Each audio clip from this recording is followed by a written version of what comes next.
I've really enjoyed using the two of them for the most part. As here goes Brooks on the attack. He's broken through the defensive line. Brooks shoots and Brooks scores. There you go. The Welshman puts us 1-0 up against Liverpool. We might finally have a chance. Here's Brooks. Brooks gets in behind. Looks for the cutback. Let's go. Calvin Phillips, our captain. Could possibly be one of our most important goals of the season.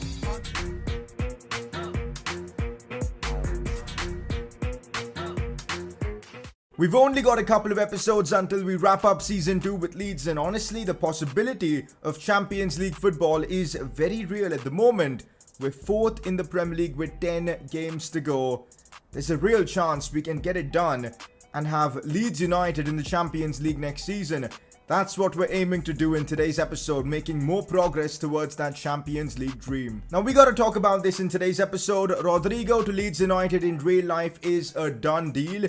Do we make it happen in this series or not? We're going to talk about it. Big games in this episode, as well as we take on Manchester City, who are top of the Premier League. That could be a pivotal game for us to, secure our Champions League spot, whether we make it or not. So this episode, we're making some huge progress. We're going to discuss transfers, big Premier League games as we're near the end of the season. A lot's going to go down in this episode, so make sure you stay put, drop a like on the video, subscribe if you're new around here, and let's get this one underway. Okay, now, today's press conference is definitely a feisty one. Some big questions coming in. What do you think about Messi's final decision on leaving Barcelona? Where do I even begin? Messi dropped a fax. Now, by the way, who drops a fax in big 2020? I don't know, but Messi did it and announced to the club that he wants to invoke one of his clauses in his contract that he can leave for free, and I think it's going to stand in court, and I think Leo Messi is going to be out of Barcelona very soon. I think he's adamant about it. It just seems like he is going to leave. We've seen previously rumors about Messi leaving, but this seems so serious, and I think it's going to happen. And in my opinion, he's going to be at Man City in a few weeks' time, so that's my prediction. As a Barca fan, this is sad. This is unacceptable. Our board should resign at this very moment. If you guys do follow me on Twitter, you guys will know my opinion on all this, but like, come on, man. How is this board still in place after doing a scandal like this, letting the greatest player ever and letting the greatest player of our history just let go like that? It is just a disgrace what this club are doing, but I'm not surprised. This board treats players this way, and it's just such a toxic environment, and I'm not surprised Messi wants out. But yeah, there's so much more I would love to say, but I'm just going to keep it at that. But let's see how the situation develops. Will Bartomeu resign, or will Messi still get his move to Man City? But yeah, some tough times incoming. I'm not sure what Barcelona are going to do without him. It's going to be a tough rebuild without their talisman. Moving on to some positive news. Leeds United in real life have signed Rodrigo of Valencia. You should sign him up next season. Ooh, that's a good one. Rodrigo to Leeds was, what you guys would call that an unrealistic transfer, but it has happened in real life. The man from Valencia is soon going to be playing for Leeds United under Bielsa. I told you, man, Leeds United have a really big pull, especially with Bielsa as one of their coaches. But yeah, Rodrigo to Leeds is a big transfer. Now the question is, do we just add him to our squad without paying any money? I could use the cheat engine to do that, because I guess in a way it is realistic as Leeds have signed him up in real life. Or do you guys want me to keep it realistic and sign him for however much he is valued at? We will scout him to find out, because we don't really know. But Rodrigo to Leeds, it's a transfer. I want to make it happen in this series as well to keep it realistic and fun, because I'm eager to see how the Spaniard performs at Leeds in real life. So making this transfer happen next season on FIFA could be fun. We're going to scout and see how his overall is looking like, his rating and all. He's 30, which does get me a bit worried. We do have a lot of aging players in the team already, but if we can put him in the squad for free, I'll absolutely take it. Let me know your thoughts on this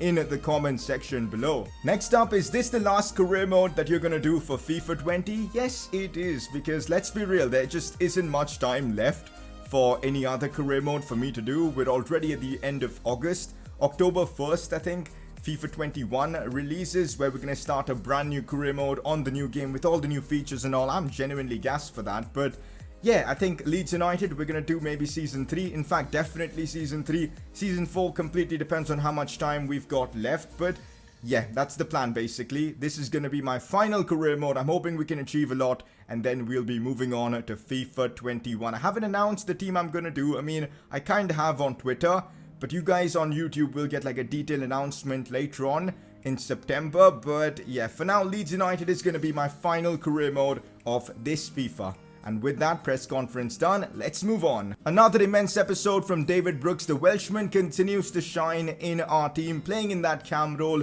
a different role than he'd expected when he joined Leeds, when he was usually playing as a right midfielder. But he's made that spot his own. Top assister this season for us, picks up yet another Player of the Episode award. Remember when I titled one of my videos about potentially signing Messi? You guys were like, Messi ain't gonna leave Barcelona. Well, look at this now. He is literally going to leave on a free contract. And the funny thing is, he is still available to sign on a pre-contract. We could actually get that done. But unfortunately now, we don't have the funds to make this happen. But yeah, there you go. Not so unrealistic, I suppose. Okay, now we might have a bit of an issue because I forgot to save the game after the Bournemouth game, which we did actually simulate. So last episode, you would have seen us beat Bournemouth 3-1 in a simulation. So we're going to have to sim the game again. And considering I won against them in that last simulation, it's going to be quite painful if we end up losing it. So here we go. Let's simulate this game against Bournemouth with the first team, and hopefully we can still get the win. If I lose, yeah, I'm going to be so mad for not saving the game. Oh my god, it's still a 3-1 win. That is such a relief. But this time, Brooks and Gilmore score, but Calvin Phillips picks up an injury. That is a real bummer. Hopefully it's not too serious. If it is, I'm going to blame myself on this one. It's only a 7-day long injury. That is something we can work with, so I'm glad. Now, unfortunately, with us having to simulate that game again, some of the objective progress that we made in the last episode, thanks to that 3-1 win, is gone. Like, now we need to score one more goal to complete the dynamic duo objective. We need 4 more goal contributions from James as well, so a slight roadblock, but I'm sure we'll get past it and we'll complete our objectives today. To complete the 80 plus overall objective, we need 2 more players that have that rating or more. And the only options I see are Lewis and Dest. So that's why I'm training them now, giving them a couple more sessions. And hopefully that's going to help them get to their rating. Because that'll give us an extra 5 million to spend next season, which could be key. Especially if we want to pay for players like Rodrigo. Funnily enough, because I forgot to save after the Bournemouth game, the transfer of Pablo Hernandez hasn't gone through.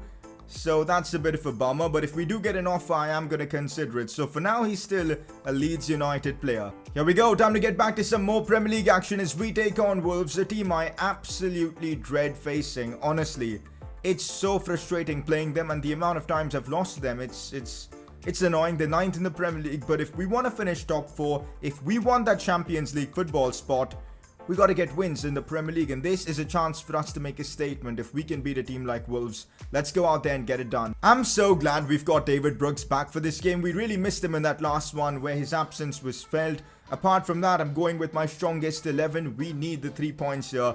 We need a good performance and the win. I'm getting nightmares already getting into this game against Wolves. They've got Adama Traore, and we know he has caused havoc against me on multiple different occasions, so I don't know what to expect from this one. Big performances from the big players here.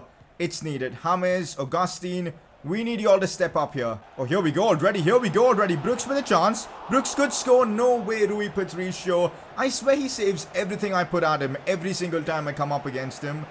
Brooks really should have scored that, but with his weak foot, it was a tough one. Raul Jimenez on the ball. That's bad from us. That is real bad. We've given Doherty way too much space to do damage against us, but Dest read that situation really well, cleared the ball away. That was stressful, but quality defending from our American fullback who got the job done there. Half time, and this has been one of the most cagey games of football I've played in this series because both teams seem to be like so respectful for one another, I guess, because chances haven't been coming and it's been a defensive battle.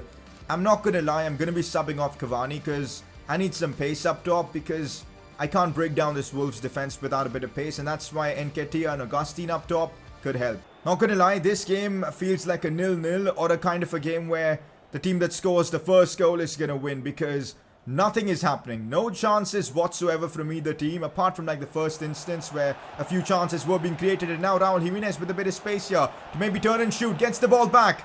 Come on. One chance they have and they score off it. I hate playing against Wolves. It's honestly painful. It is genuinely painful. 1-0 down to them. I just don't know how to break down their 5 at the back defense, man.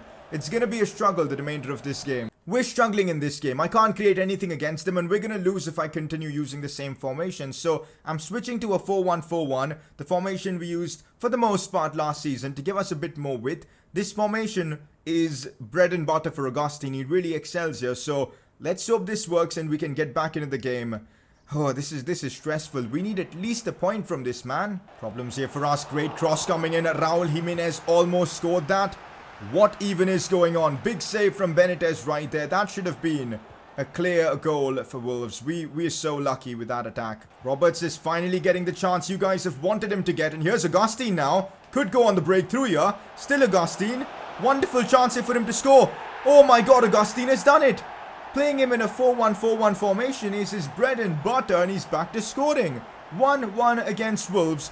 Jean-Kevin Augustine scores out of nowhere from a counter. Brooks and him linked up so well here, and now we're pushing for the winner. We're gonna have to go for it now. Augustine, what a freaking finish that was. 1-1 against Wolves, such a relief. It's full time against Wolves. Unfortunately, not enough time for us to get the winner, but switching to the 4-1-4-1 formation was crucial, and that's something we might have to consider against maybe the inferior teams who really don't give you space to exploit down the middle. So that's something we'll take a look at. Maybe against the smaller teams, the 4-1-4-1 is the correct formation. I seriously cannot believe what's happening here. We've just picked up an injury. Jamal Lewis is going to be out for the rest of the season. 4 months. Anterior cruciate ligament injury. Well, it's a good thing we've still got Alioski at the club, because he's going to be our left back for the rest of the season. I know it's a big downgrade, but we got to trust Alioski. He was our left back for the first season, and he was really good. So I'm confident he'll be able to take up the mantle and get a good job done. Time for us to take on Preston in the Premier League. Once again, a game I'm expecting a win from the team. And there you go. The team have provided us with the win. Gilmore, Brooks and Cavani on the score sheet. You'll love to see it. We are actually in a fantastic position for securing Champions League football, because it seems like Spurs have bottled it. They're now 5 points behind us. Same amount of games played. Arsenal 4 points behind us, but a game more than us played. The Champions League dream is well and truly alive, and honestly, we're in pole position now to secure Champions League football. I think we can do it. I think we can actually push even for third place. This is unbelievable. It's happening. Up next, we play West Ham, and I want to get a win now because we drew our game against Wolves. Let's go out there on the pitch and get the job done. The 4-1-4-1 formation really impressed me in that last game, and I think I want to give it another go against West Ham. It does involve benching Cavani because I don't think he'd work in this formation. So we've got Cavani on the bench for now. But what a super sub to bring on. So Augustine starts, Nketiah out wide. Brooks is my right midfielder. James and Gilmore in midfield. Let's see if this works against West Ham and we can pull off a good win. Oh my god. West Ham are already on the front foot here. Billy Gilmore doing a bit of defensive work. I'm not going to lie, this has kind of been Billy Gilmore's breakout season for us. He's played so many games. He's been very impressive as well. Alioski now looks for Nketiah, and this is what having wingers can do for you in certain games. Here's Nketiah on the ball. Looks for Augustine. Finds space. Shoots and almost makes it 1-0. That was a good run of play there from us. Almost making it 1-0. Here's Billy Gilmore on the attack now. This is our chance. This is our chance. James Rodriguez with a simple finish, but he misses from there. I maybe we should have gone for Augustine in that instance, but of course the game selected James for that pass. It didn't work out, but again, we're creating chances. That's a positive. Let's hope for the goal here from Augustine. Still Augustine gets past. Good defending from West Ham. Again, we're creating chances, which is the big positive here. Defensively, though, we do look a bit shaky. I'm not gonna lie, Nketiah is offering absolutely nothing in this game, so I'm gonna bring on Cavani and try out something different. We're gonna do this. We're gonna have Cavani up top, Augustine on the left side. I'm not sure if that's the smart thing to do or not, but we'll see how it works. I'm experimenting a lot in this episode, and I'm not sure if it's gonna work out well or not, but thankfully we do have a good cushion over Spurs in the Premier League. Alioski on the ball right now, looks for Billy Gilmore. This is big. Billy Gilmore bringing it inside. Looks now for James. Could find space to shoot. James off the post. How many times? But this time, such a relief. The rebound falls right to David Brooks, who puts that one in the back of the net. The amount of times we've hit the woodwork lately is just crazy, especially in crucial moments. I remember against Chelsea in the last episode, we smashed the woodwork in the 90th minute with Augustine, but this time we do get a bit of luck go our way. The rebound falls perfectly for Brooks, who smashes that one home. We make it 1-0. Such a relief. And let's now just play our own game, keep the possession, create chances and secure the win. Back to Augustine as I see Billy Gilmore making a great run. Here goes the Scotsman. Chance to bring it inside, but no passing options. Finds Augustine brilliantly. Nah, that would have been one of our best goals this season. Billy Gilmore and Augustine there. Fantastic play from the two of them, but that should be it for the game. Referee, blow the whistle. There you go, it's done. We walk away with all 3 points against West Ham, but we had to really fight for it.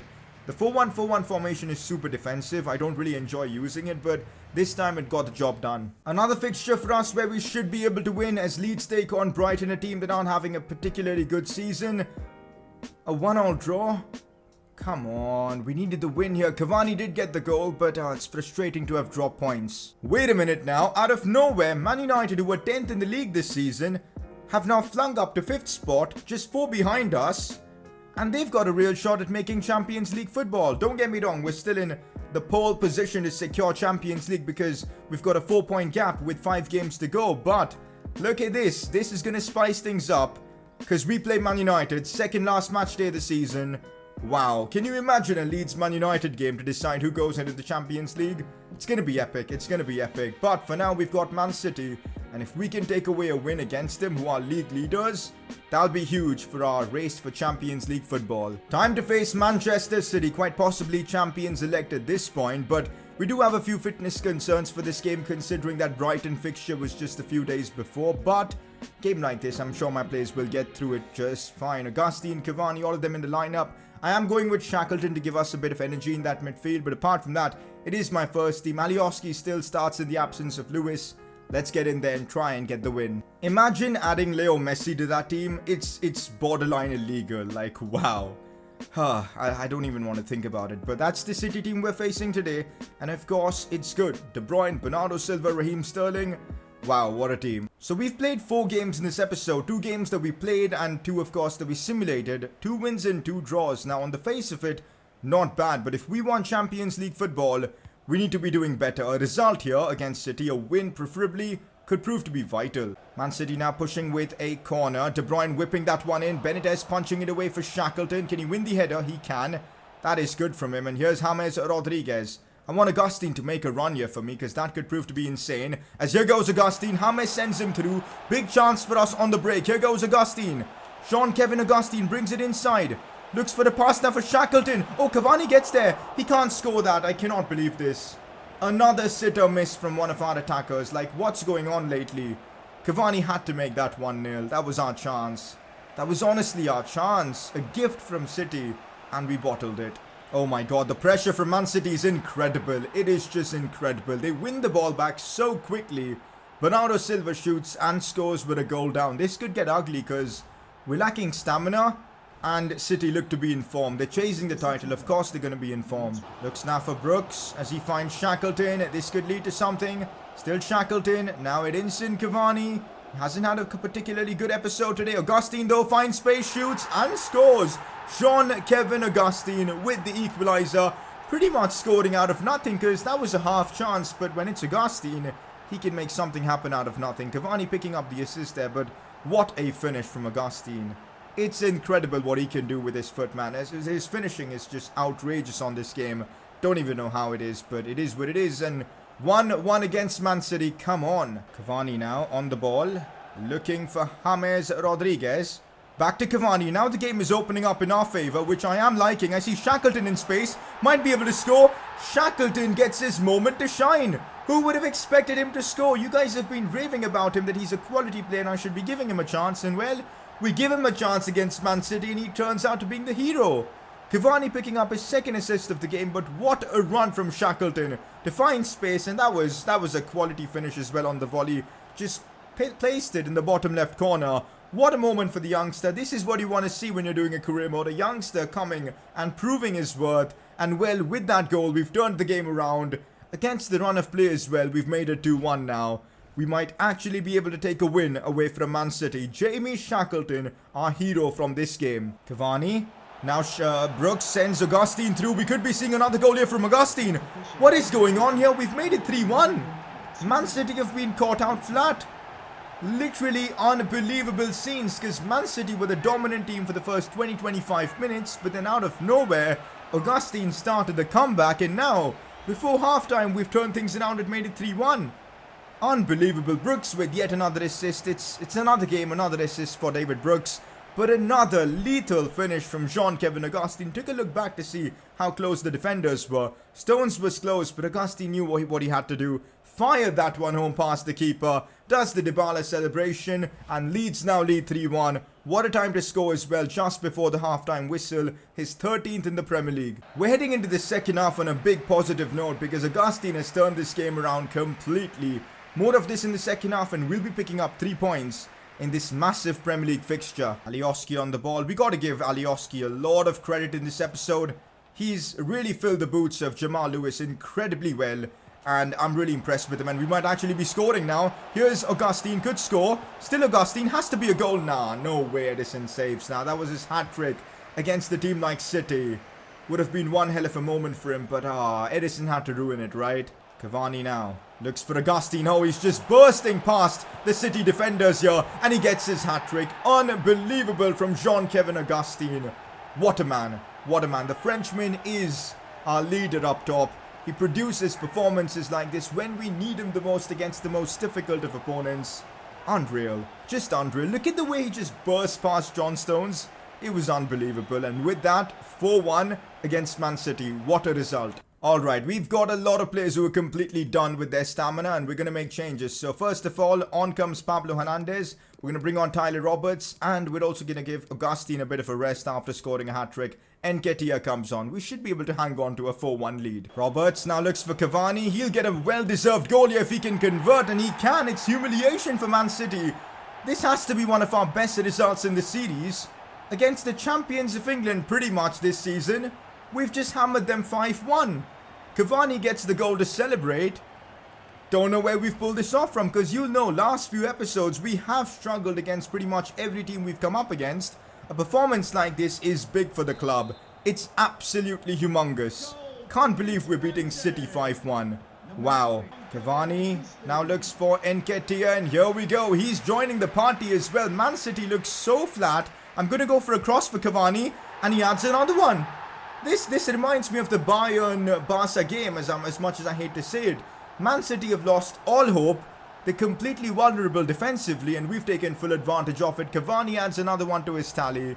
This is getting ridiculous. 6-1 against City with Leeds United. Wow. Utter dominance and utter humiliation for the Manchester club. I guess they do need Leo Messi. We've absolutely hammered them. Augustine is taking home the match ball, and this game is huge in the context of our Champions League dream. At the moment, it is just 1 point that separates us and Man United, but of course we've played one game lesser than everyone else. That's against Everton, but wow. What a finish we're going to have to the season. Leeds United and Man United battling it out for that 4th place spot. It's going to be an epic season finale, I'm not going to lie. Next episode, we're going to wrap up Season 2 and make our way into Season 3. Can't wait for it. We complete the Dynamic Duo objective once again, but I'm not going to lie, things are getting a bit worrisome for the objectives, because the Player of the Month one we're probably not going to complete now, because we couldn't win another one of those awards. Apart from that, we need 4 goal contributions in 4 games with James. He needs to step up in the next episode.